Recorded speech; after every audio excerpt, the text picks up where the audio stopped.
대한민국에는 경로당이 7만 개 있습니다. 전국 어디를 가도 걸어서 10분 안에 경로당을 만날 수 있죠. 전 세계 어느 나라도 이만큼 노인 여가 시설을 갖춘 곳은 없습니다. 그런데 막상 경로당 문을 열어보면 이상한 풍경과 마주하게 됩니다.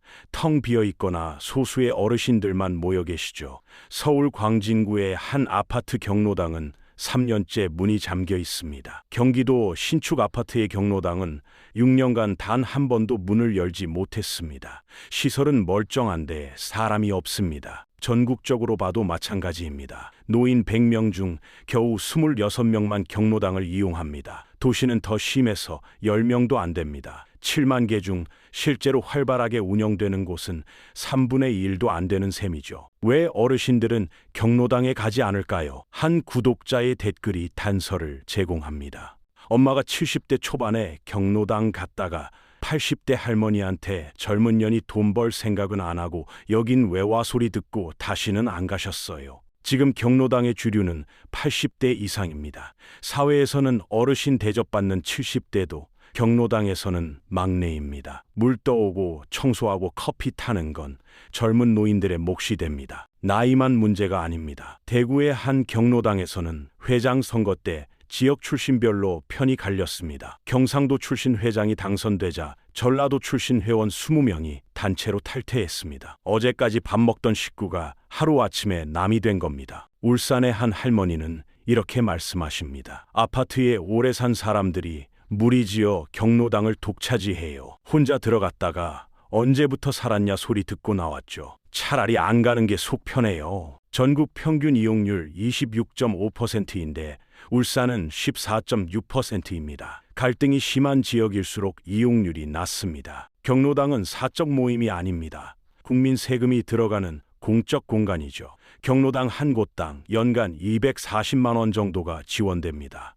난방비, 냉방비, 쌀값까지 나라에서 줍니다. 그런데 최근 전라북도 감사에서 충격적인 사실이 드러났습니다. 운영진들이 보조금으로 자기들 회비를 대납한 겁니다. 원래 회원들은 월 1만 원에서 2만 원씩 회비를 내야 하는데 이걸 나라 돈으로 메운 거죠. 수법도 교묘합니다. 마트에서 쌀 샀다고 영수증 끊어놓고 실제로는 현금으로 돌려받거나 운영비 통장에서 돈 빼서 회비 장부에 적어 넣는 식입니다. 전국적으로 계산하면 연간 100억 원이 이런 식으로 새 나간다는 추산도 나옵니다. 더 기가 막힌 건 전주시의 한 공무원이 운영비로 회비 내도 된다는 안내문을 돌렸다는 겁니다. 감시해야 할 사람이 오히려 횡령을 도운 셈이죠. 회원이 없으니 관리비도 문제입니다. 1인당 나눠낼 돈이 부족해서 겨울에도 난방을 못 틀어요. 나라 돈은 나가는데 정작 어르신들은 패딩 입고 추위에 떨고 계십니다. 경로당이 텅 비니까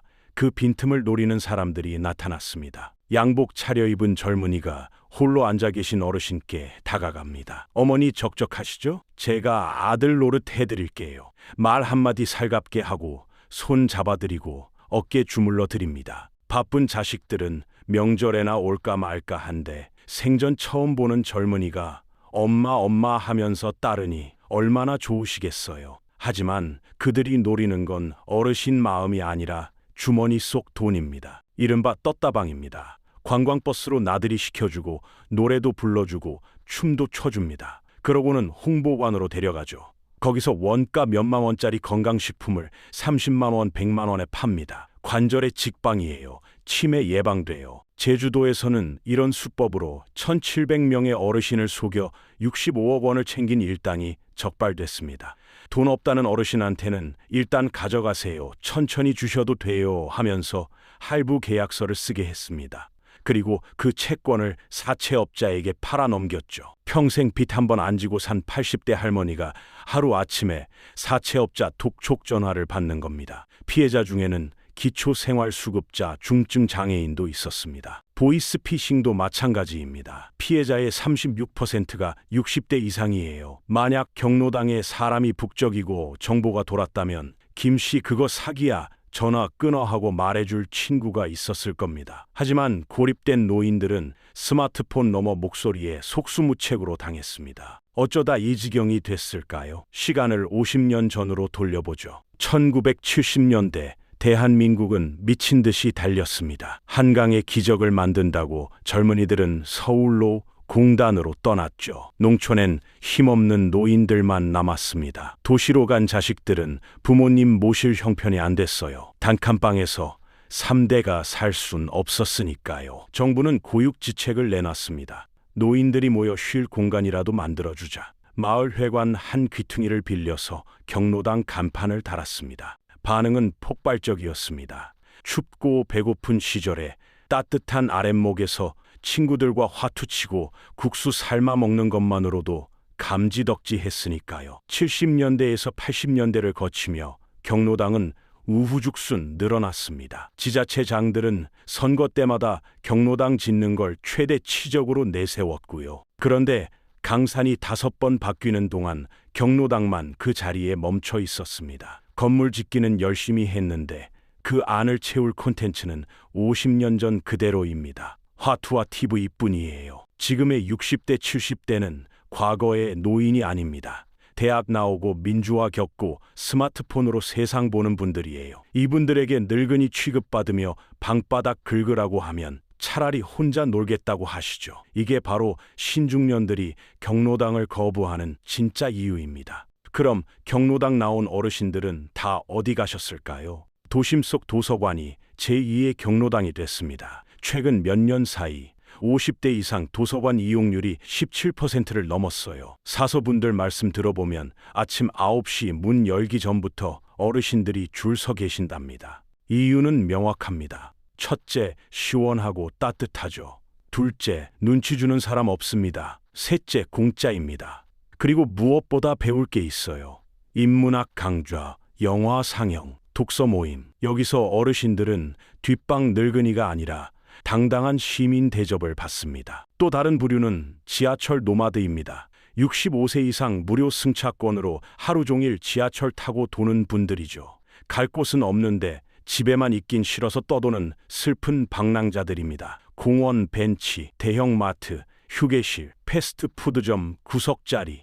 그분들은 도시에 흩어진 채 시간을 죽이고 계십니다. 그럼 경로당은 이대로 사라져야 할까요? 아닙니다. 희망을 찾은 곳들이 있습니다. 서울 성북구의 한 경로당은 과감하게 카페로 변신했습니다. 어르신들이 바리스타 자격증 따서 직접 커피를 내리세요. 1,500원짜리 아메리카노 파니까 동네 젊은 엄마들이 유모차 끌고 들어오고 대학생들이 와서 공부합니다. 할아버지 커피 맛있어요. 이 한마디에 할아버지 어깨가 쭉 펴지는 거죠. 수익금도 생기니 운영비 걱정도 싹 사라졌고요. 부산의 한 경로당은 공유주방이 됐습니다. 할머니들 손맛 살려서 반찬 만들어 팝니다. SNS로 주문받고 택배 보내는데 월 매출이 200만 원이랍니다. 어르신들은 돈도 버셨지만 더 중요한 건 자존감을 찾으신 거예요. 내가 아직 쓸모 있는 사람이구나 하는 그 기분 말이죠. 광주는 아예 담장을 허물었습니다. 낮엔 어르신 쉼터, 저녁엔 청년 스터디 공간, 주말엔 아이들 놀이방, 노인만의 공간이라는 빗장을 풀고 마을 커뮤니티로 진화한 겁니다. 성공한 곳들의 공통점은 딱 하나입니다. 변하지 않으면 죽는다는 걸 깨닫고 50년 묵은 관습을 과감하게 버렸다는 겁니다. 결국 우리는 모두 늙습니다. 이건 피할 수 없는 자연의 섭리죠. 지금 경로당 차지하고 있는 80대 어르신들도 한때는 이 나라 산업 역군이었고 누군가의 헌신적인 부모였습니다. 반대로 지금 경로당 외면하는 60대, 70대도 머지않아 갈 곳 없는 신세가 될지 모릅니다. 7만 개의 경로당 이대로 두면 흉물이자 세금 먹는 하마로 전락해서 결국 역사 속으로 사라질 겁니다. 하지만 생각을 조금만 바꾸면 이건 7만 개의 기회이기도 합니다. 고립된 섬이 아니라 세대가 섞이는 다리로 받기만 하는 복지가 아니라 기여하는 생산의 거점으로 바꿀 수 있다면 경로당은 대한민국 초고령화 사회를 지탱하는 가장 든든한 버팀목이 될 수 있지 않을까요? 앞으로 10년 1964년생부터 1974년생까지 950만 명이 65세가 됩니다. 이들은 기존 경로당 문화를 받아들이지 않을 겁니다. 지금이 바로 선택의 시간입니다.